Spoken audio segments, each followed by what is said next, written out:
Hey, this is Nicholas with the Backyard TARDIS here with another top 10. This time, top 10 Sega Dreamcast games. And I'm feeling very nostalgic. You know, it's 9/9/1999. The Dreamcast came out, so we're on the anniversary of that. And just looking back at some of my favorite Sega Dreamcast games. I'm going to start out with some honorable mentions. Samba de Amigo, Soul Calibur, Power Stone 1 and 2, Shenmue, Rayman 2, The Great Escape, great game. Street Fighter 3, Third Strike, another really good game. A lot of people love that game. There are just so many Dreamcast games I could do a top 25 list. And so many of them that I haven't played that are great, that are amazing. And definitely worth checking out. I definitely want to increase my Dreamcast collection. Not that I get the time that I want to, but every year about this time of the year, I get nostalgic and want to play some Dreamcast games. So, what Dreamcast games make up my top 10 list? Well, I'm going to start. Also, going to state a rule here. No. Just one per franchise. We don't want this being, Sonic Adventure 1, Sonic Adventure 2, Crazy Taxi 1, Crazy Taxi 2. No, we're going to do one per franchise. So, starting at number 10, a simple puzzle game, Choo Rocket.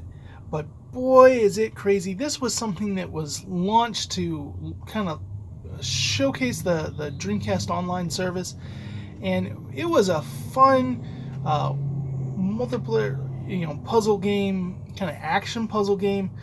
I really like Choo Rocket. It's a fun game, and I've played other iterations of it since. It's just a fun game, and yet it's a simple game. Number 9, Rez. Now Rez is kind of like an on rails shooter. If you like the Saturn was full of these.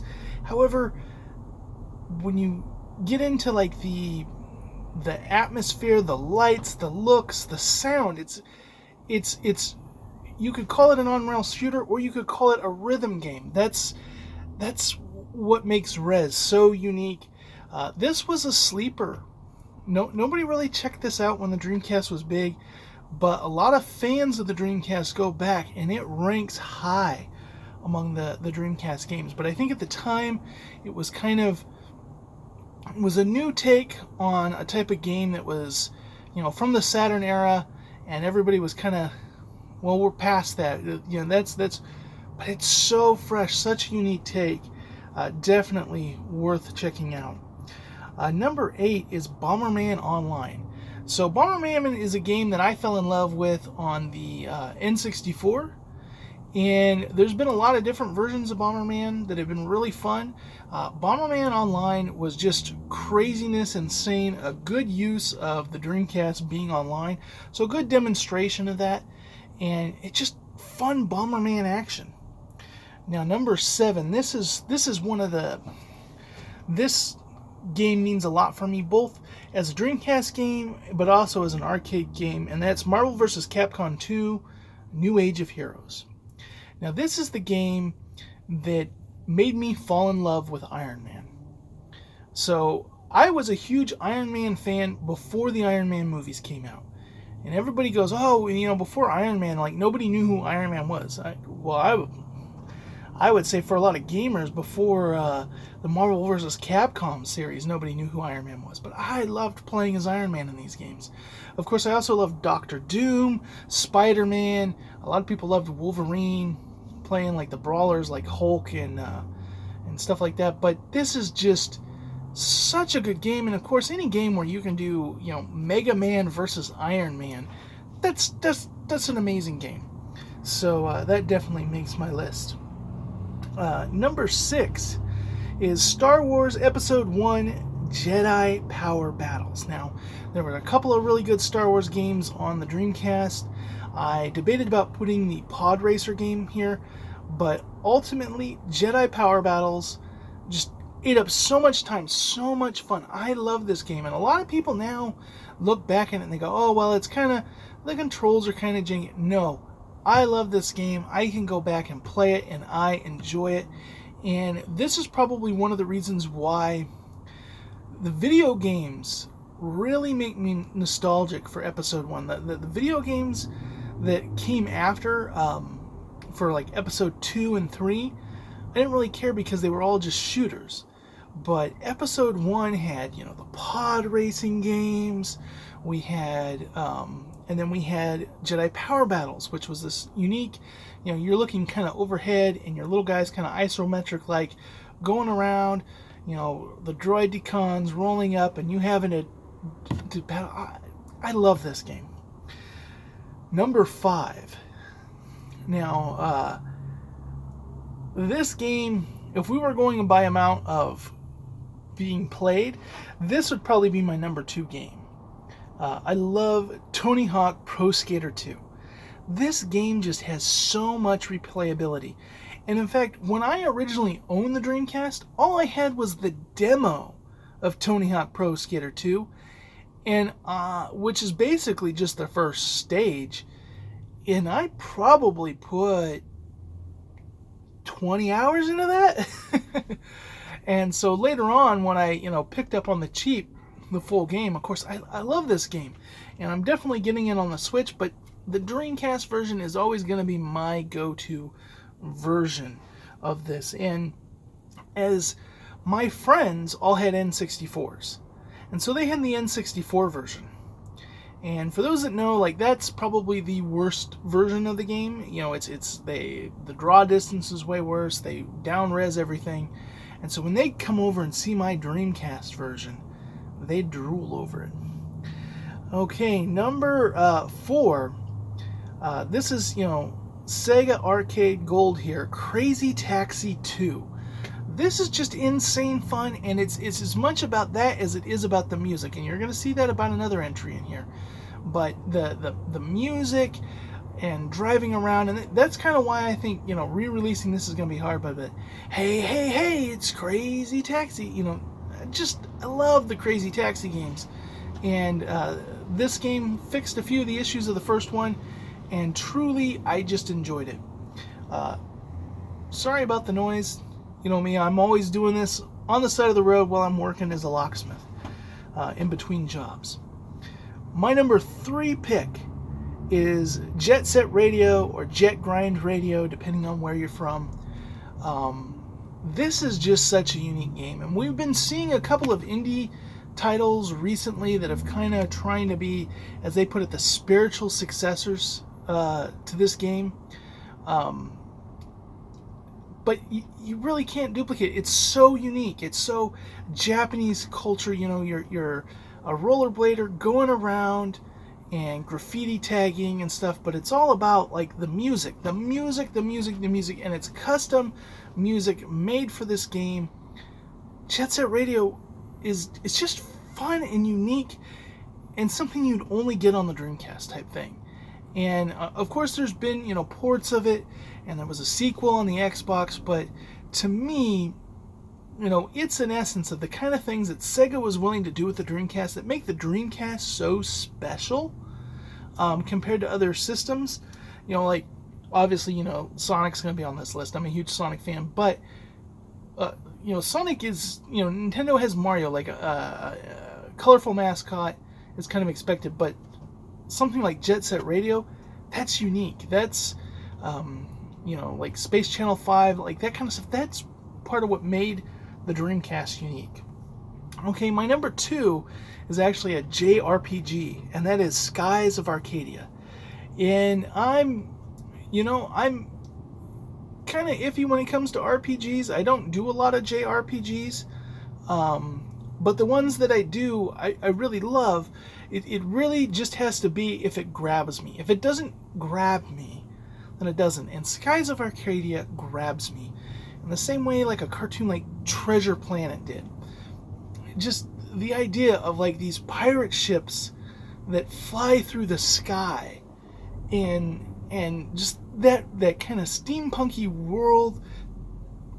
It's so amazing to me. The world that's built up on that. This is a game that could definitely use with a remaster. Updated graphics, but just basically keep the game as it was, or give it the Final Fantasy VII remake treatment. Update it a little bit, but I can see why they don't want to do a sequel over decades later and just randomly have a sequel. So redoing this original game, this could be a franchise. Especially when we see a lot of these older JRPGs coming back, this totally could be a franchise. And I love it, and I love this kind of world. It's something that I love in a lot of my sci-fi movies, my sci-fi books and comics, so of course I'm going to love it in this world. Now my number one. It's going to be a Sonic game, but which is it going to be? Is it going to be Sonic Adventure or Sonic Adventure 2? I almost thought about just giving it to Sonic Adventure 2, the demo, because I played that when we first got my Dreamcast. It came with that demo and Sonic Adventure 1 and Sonic Shuffle. Sorry, that's not even in the running, but we probably played that more than we played Sonic Adventure 1. We were just so amazed with that first level there, City Escape. However, I think the GameCube version of Sonic Adventure 2 is actually, controversial take, I think it's actually the superior version of Sonic Adventure 2. I think it was being rushed out because the Dreamcast was being discontinued, plus it was an anniversary year, and I think they were already planning the port over to the GameCube. Just to mind how fast they got that out. There are some things about it that I don't like, but there's so many features that made it into the GameCube that got cut on the Dreamcast. Because of time, they couldn't finish it out in time for the Dreamcast release, and then they got to for the GameCube. And so for that, I'm going to say Sonic Adventure. And Sonic Adventure was just so big. The adventure worlds, going Gamma Story, the story of Sonic Adventure really captures me. It really sold me on what modern Sonic is. I was a person that saw that initial design and was like, whoa, what did they do to Sonic? When you look at that game, it amazes me. Now this is a game, this is what made me want to buy a Dreamcast. I was in a Toys R Us, they had a demo Dreamcast there. Somebody had put it on Biggs the Cat, and I'm walking around and it's Biggs the Cat and going, this is the new Sonic, this is amazing. Now, think about that. The Biggs the Cat is the worst character to play in that game. Horrible. But at the time, it was blowing my young mind. And I wouldn't be able to own a Dreamcast for a couple years later. But it's got to be Sonic Adventure. Open your heart. You know it to be true. So now my secret number 11. And that's going to be Phantasy Star Online. Now, why is this my number 11? Well, mostly because I never got to experience it in its glory. When I got Phantasy Star Online, the online part was already closed down, and so I got to play Phantasy Star, do next to nothing. However, I could tell it was an amazing game, and that the impact this had of proving that an MMO could be on a home console experience. How they brought that down, in the world. This is before World of Warcraft, but when you have EverQuest and all this stuff, is being really big in the PC world. Sega came in and said you could do this on console, and you know what? Very few people have continued to try to do it on console, and yet Sega showed how it could be done. And Phantasy Star Online 2 is mostly just a Japan only thing. There's a version now over here in the US, but it's kind of wonky how it's all set up. Let's get Phantasy Star Online 3. When it comes out, make it standard US co-launch. It could be big. The Phantasy Star games were good RPGs. The Phantasy Star Online really had that mix of sci-fi with the fantastical. And I really like that mix of, all the fairy people and stuff you see on all those other ones, they're actually aliens. There's another planet that they live on, and then you have this planet over here, they're really into technology, and they have mech suits, and I loved it. Loved the concept of it. Unfortunately, I didn't get to play it in its heyday, in its glory. Now, I know there are fan servers up now, so maybe I should go back, re-get this game, and play around with that. Or, I think it's a PlayStation I need to do the Phantasy Star Online 2 and get into that. But that's why it gets my number 11 slot. Anyways, what are your favorite Dreamcast games? Please let me know down. I've probably played them, may have not. So if I haven't, I want to check them out. So let me know, and I'll catch you in the next video.